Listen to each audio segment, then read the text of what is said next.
누가복음 4장 16절에서 21절 말씀을 봉독합니다.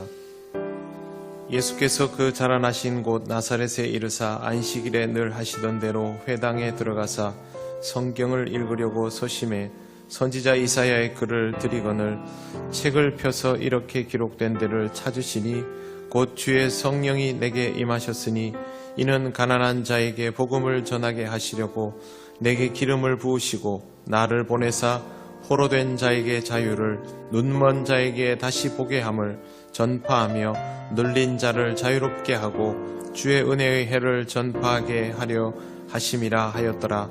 책을 덮어 그 맡은 자에게 주시고 앉으시니 회당에 있는 자들이 다 주목하여 보더라.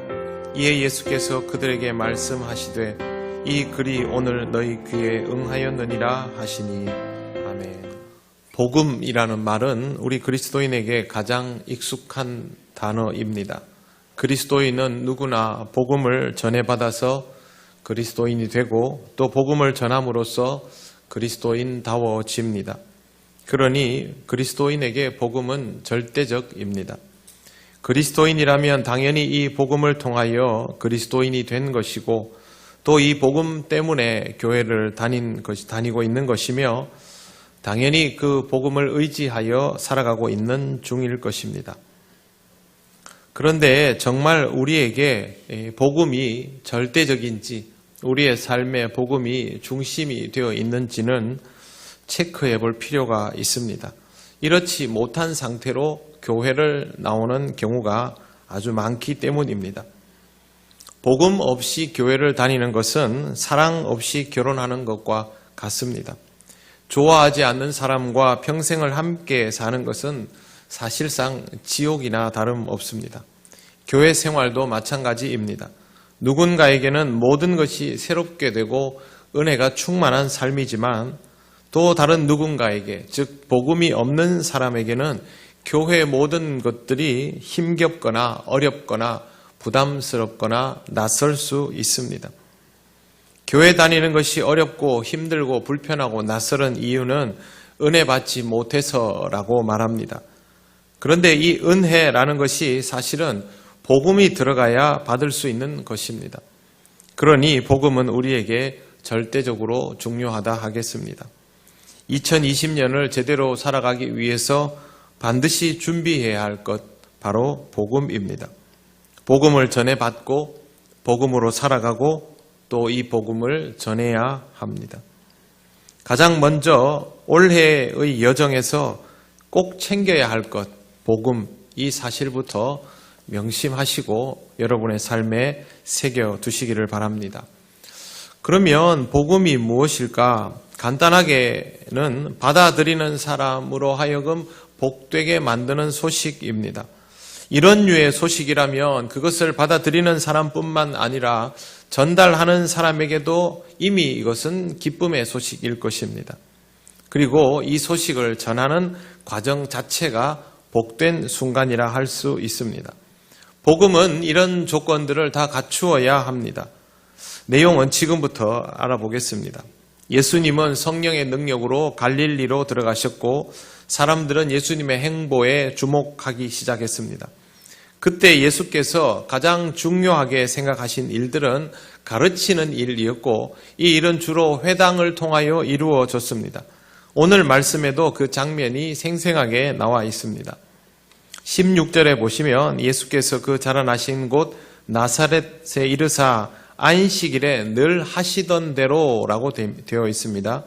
예수님이 이렇게 안식일이 되면 회당을 찾으시고 또 늘 하던 대로 성경을 읽는 경우가 많았습니다. 성경도 혼자 조용히 읽는 것이 아니고 그 회당에 들어가서 예수님께서 스스로 성경을 읽겠다고 하면 오늘 말씀에도 나와 있죠. 17절에 보시면 선지자 이사야의 글을 드리거늘 이렇게 되어 있습니다. 이거는 이 회당을 지키고 있는 사람들이 오늘 읽어야 될 부분을 주는 것이죠. 그게 선지자 이사야의 책 두루마리 같은 그런 거였을 것입니다. 그러면 그걸 받아서 예수님이 그 중에 어떤 부분을 읽는 일이고 이런 일들이 안식일이면 예수님께서 늘 하던 방식이었습니다. 그런데 읽은 내용 중에 예수님이 펼치시는 것은 예수님이 의도하신 대로 펼치신 겁니다. 그때 주의 성령이 내게 임하셨으니 이는 가난한 자에게 복음을 전하게 하시려고 내게 기름을 부으시고 이 부분을 펼치셨습니다. 이사야 61장 1절 이하에 나오는 내용입니다. 하나님의 영이 임하는 이유는 가난한 자에게 복된 소식을 전하기 위해서입니다. 가난한 자에게 복된 소식은 가난을 벗어나는 것이죠. 복음에 대해서 우리가 제일 쉽게 할 수 있는 이해는 지금 나에게 다가온 어려움, 한계를 벗어날 수 있게 해주는 것이 복음이라는 겁니다. 그런데 잠시 모면할 수 있다면 그것을 복음이라고 할 수 없을 겁니다. 돈을 빌렸습니다. 이 돈을 빚을 갚아야 되는데 그걸 갚기 위해서 다른 곳에서 돈을 빌릴 수 있습니다. 그러면 그렇게 해서 이 빚을 갚았다고 해서 내가 빚이 없어지는 것은 아니죠. 잠시 그렇게 그 시기를 넘기는 것이죠. 이 문제가 극복되려면 결국 내가 빚진 것 자체가 없어져야 합니다. 탕감을 받든지 아니면 내가 다 갚아내든지. 복음은 지금 잠시 이 문제를 모면하기 위해서 다른 것을 끌어다 오는 그런 형태는 아닙니다. 완전히 이 문제가 해결될 수 있을 때 그것이 비로소 그 사람에게 복음이 되는 것이죠. 복음은 성경대로라면 포로를 자유케 만드는 것입니다. 포로가 자유하게 되려면 세상이 바뀌어야 합니다. 스스로 그것을 바꾸든지 누군가가 이 상황을 바꾸어 주든지인데 스스로 바꿀 수 있다면 처음부터 문제거리도 아니었을 겁니다.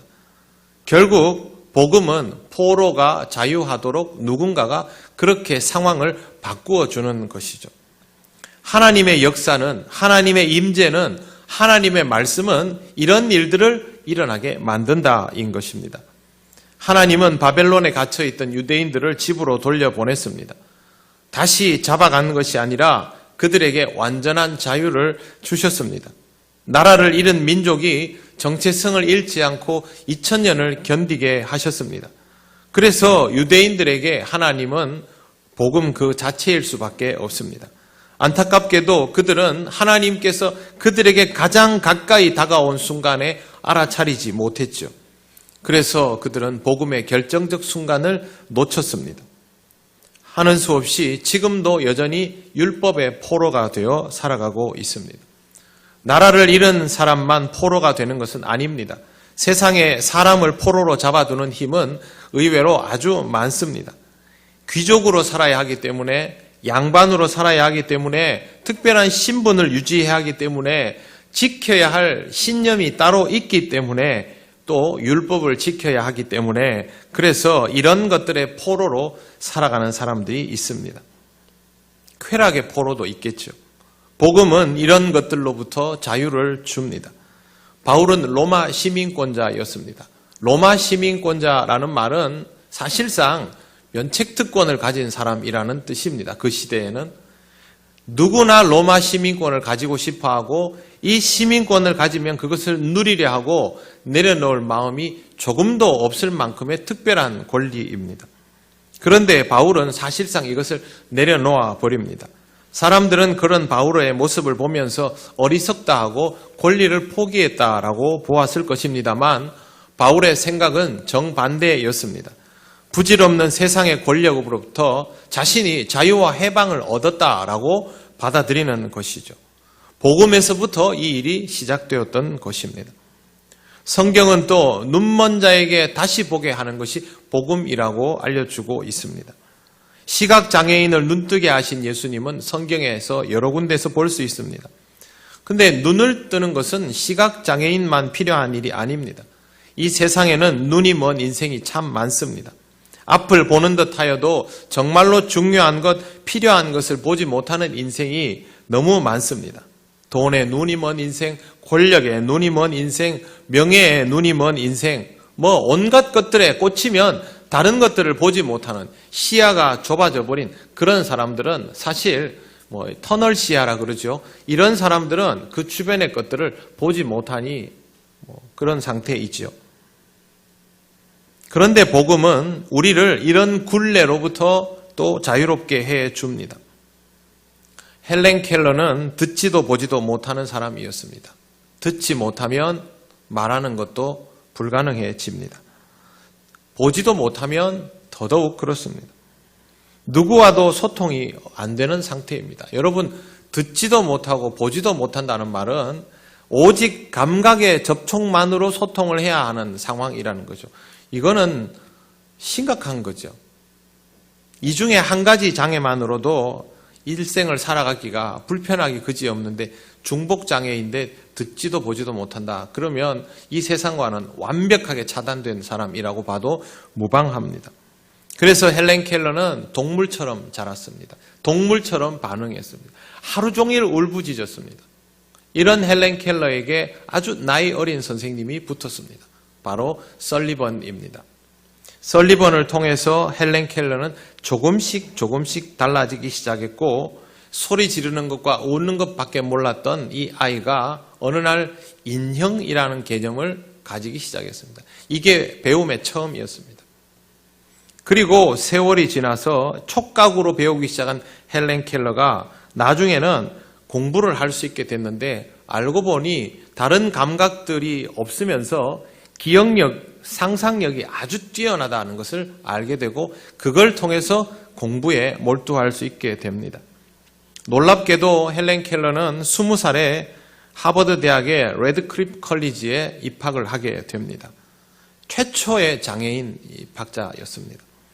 그러면서 이렇게 말을 합니다. 점자도 배웠고요. 발성도 나중에 후천적으로 배웠고 이제 말도 어눌하지만 할 수 있게 됐습니다. 나는 이제 농아가 아닙니다. 이게 헬렌 켈러가 공식적으로 다른 사람들 앞에서 했던 첫 번째 말입니다. 그녀는 평생 장애를 그대로 가지고 살았습니다. 이게 나은 것이 아닙니다. 그러나 누구보다도 세상을 잘 보았고 가야 할 길을 잘 알았던 사람입니다. 두 눈 멀쩡하게 뜨고도 어디로 가야 할지를 몰라서 방황하는 인생과는 완전히 다른 것이죠. 장애가 있으면 그 장애 때문에 무언가를 못하는 사람도 있습니다. 그러나 그 장애로 인하여 다른 사람보다 더 뛰어난 무언가를 하는 사람도 있습니다. 하나님께서 설리번 선생님을 통하여 그녀에게 주신 복음은 그녀의 인생을 가두어짐에서 풀어짐으로 바꾸어 놓았던 것이죠. 복음은 우리가 한계로 인하여 또 편견으로 인하여 가리워지고 눈이 멀고 무언가만 쳐다볼 수 있는 그런 인생으로 살아갈 수밖에 없는 것을 풀어주게 하는 역할을 합니다. 우리로 하여금 보아야 할 것을 못 보고 있을 때 그것을 볼 수 있도록 만드는 것이 바로 복음의 위력입니다. 또 복음은 눌린 자를 자유하게 합니다. 복음은 해방자입니다. 흑인을 노예에서 해방시키고 계급을 무너뜨리고 가진 자로 하여금 못 가진 자와 나눌 수 있게 하여서 가난한 자는 가난으로부터 해방되게 하고 부자는 물질로부터 해방되게 만듭니다. 또 복음은 억압받던 민족이 해방되는 일도 합니다. 멀리 볼 것도 없이 우리나라가 그랬습니다. 우리 민족의 해방과 독립에 미국의 원자폭탄이 결정적인 역할을 한 게 맞습니다. 그렇다고 해서 하나님이 일본에다가 원자폭탄을 떨어뜨리라 한 것은 아니죠.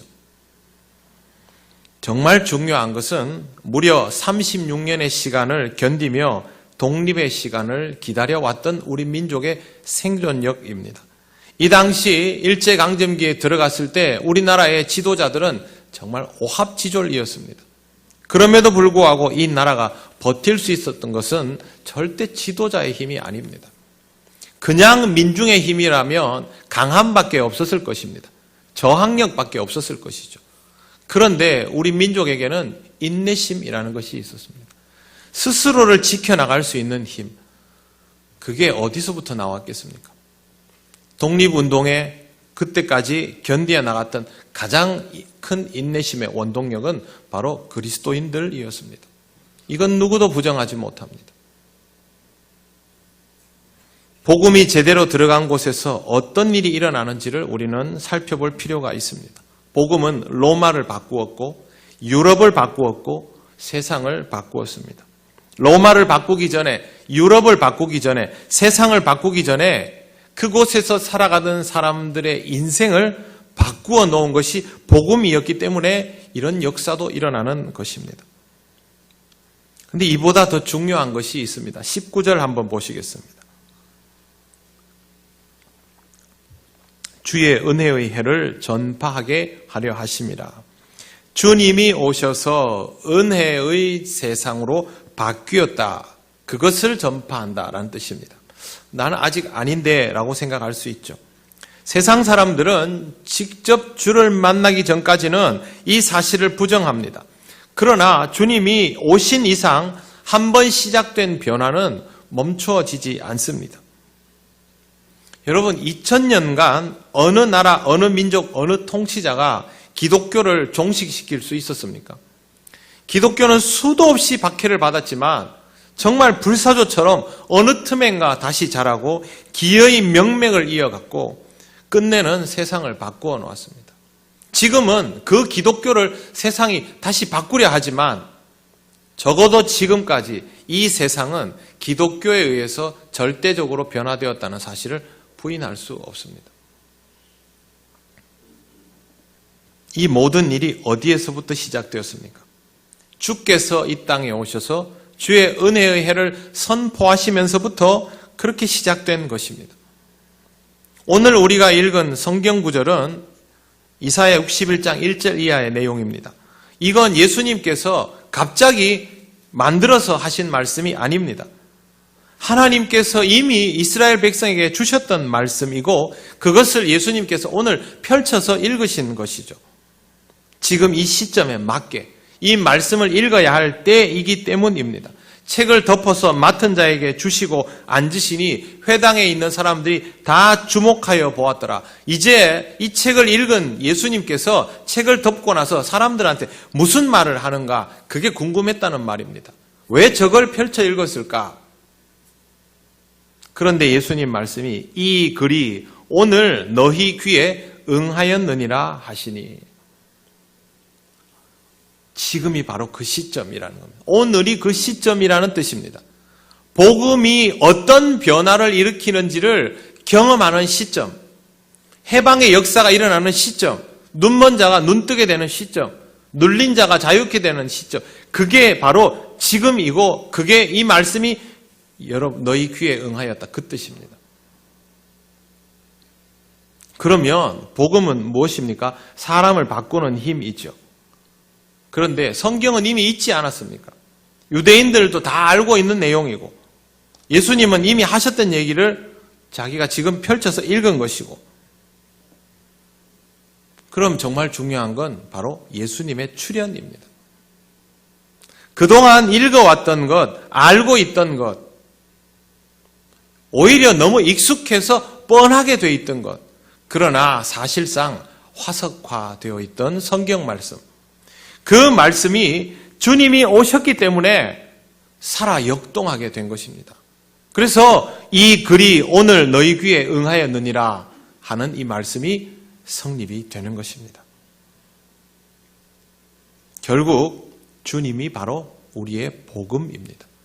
주님이 오셨기 때문에 모든 글귀에 생명력이 있는 것이고 모든 말씀에 하나님의 영이 살아 숨쉼을 우리가 알게 되는 것이죠. 그래서 주님이 복음입니다. 주님을 통하여 성경의 글자가 살아 움직여 우리의 심령 골수를 찔러 쪼개게 되는 것이죠. 우리가 신앙이 좋아서 우리가 오늘은 은혜 받을 만한 날이라 가지고 사모하는 마음으로 나왔기 때문에 아닙니다. 우리가 주를 만나는 순간 그 일이 이루어지는 것입니다. 우리가 성경을 읽는 것도 예배를 드리는 것도 말씀을 듣는 것도 모두 주를 만나기 위하여 하는 시도이고 주를 만남으로 실제하게 되는 일입니다. 하나님은 이미 말씀하여 주셨지만 그 주신 것을 놓치고 있으니 내 앞에 오신, 내 안에 오신, 나와 함께 하신 주님을 통하여 이것을 다시 들어야 하는 것입니다. 그래서 주님이 복음이십니다. 성경의 모든 내용이 주님의 말씀으로 시작되었고 이루어졌으니 그 말씀이 또한 복음입니다. 우리는 무엇보다도 주님이 복음인 것을 알아야 합니다. 그래야 주의 말씀이 나한테 살아있게 다가옵니다. 주님이 복음인 것을 모르면 주의 말씀이 나에게 살아있게 다가오지 않고 화석이 되어버립니다. 제가 철학을 전공했습니다. 철학과 교수님들이 성경을 굉장히 많이 봅니다.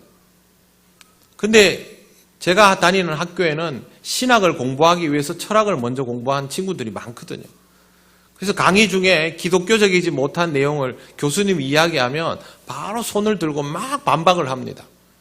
그러면 교수님들이 아주 가소롭다는 듯이 성경을 인용해서 재반박을 합니다. 그만큼 성경을 많이 읽었다는 것이죠.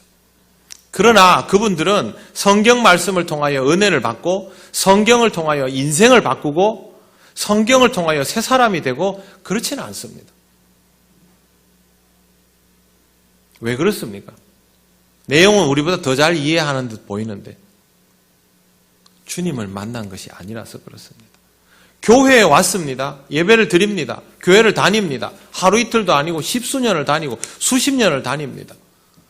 교회에 대해서 모르는 게 없습니다. 성경에 대해서도 박식합니다. 그런데 삶이 달라지지 않습니다. 주를 만나지 못했기 때문에.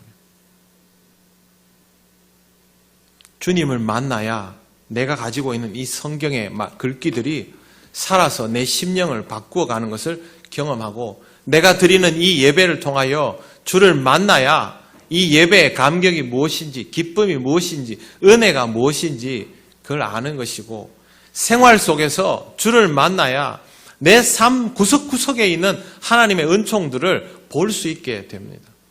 그래야 달라지죠. 우리가 할 수 있는 신앙의 의지는 다른 게 아닙니다. 주를 만나겠다는 의지. 그거 하나면 족합니다. 그리고 우리를 만나주시는 주님을 통하여 우리는 변화를 받게 되는 것입니다. 언제든지 주를 만난다는 것을 생각하고 예배를 드리고 말씀을 듣고 기도하고 삶을 살아가시기를 바랍니다. 그게 핵심입니다. 그리고 이 과정을 통하여 이렇게 의미 있는 신앙의 과정을 통하여 주님을 더욱 깊이 알아가시기를 바랍니다.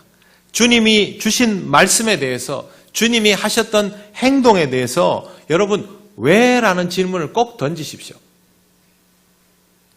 주님이 왜 이 말씀을 하시고 주님이 왜 이런 행동을 하셨는가를 꼭 질문을 던지셔야 됩니다. 그래야 그 궁금증에 대한 답도 받을 수 있습니다. 관심이 없으니까 묻지도 않고 들을 필요도 없는 것이죠. 근데 여러분 우리 인생의 성경 말씀에 있는 이런 사건들이 일어나지 않습니까? 여러분 삶의 모든 것에 대한 답을 가지고 계십니까? 안 그렇지요.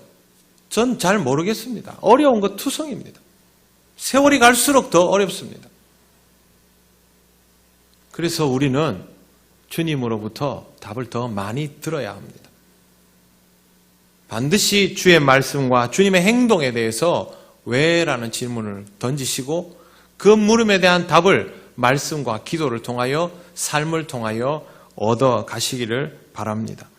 그래야 주님을 조금 더 이해하게 되고 주님이 나를 얼마나 사랑하는지도 비로소 알게 되고 나도 주님을 알고 사랑할 수 있게 됩니다. 그때 주께서 여러분의 삶에 진정한 해방과 평화와 변화를 주시는 것을 다시 한번 깨닫게 됩니다. 아, 내가 이렇게 달라져 가고 있구나. 내가 이렇게 달라져 있구나. 내 인생은 그래서 이렇게 바뀌어 버린 것이구나. 그걸 그때 알게 되는 것입니다. 우리가 신앙생활을 할 수 있고 그것이 유지되는 것 자체가 주께서 우리를 용납하셨기 때문입니다. 사랑하는 성도 여러분, 예수님은 우리의 복음이십니다. 이 복음을 다시 받아들이시고 제대로 받아들이시기를 바랍니다. 수십 년 동안 오랫동안 함께했지만 그분을 잘 모른다 하면 우리가 알면 얼마나 알겠습니까마는 그래도 너무 모른다면 오해하고 있다면 그건 우리에게 문제가 많다는 것입니다. 그래가지고는 주를 닮을 수 없습니다. 결국 우리는 주를 닮아야 하는 사람들 아닙니까? 살아 역사하시는 복음, 예수 그리스도를 다시 만나시는 2020년이 되시기를 바랍니다. 그리고 생명력 있는 삶, 역동하는 삶을 주님의 은혜로 살아가시고 이 한 해가 저물어갈 때 올해는 정말 주님과 함께였다라고 고백하실 수 있는 여러분 되시기를 바랍니다.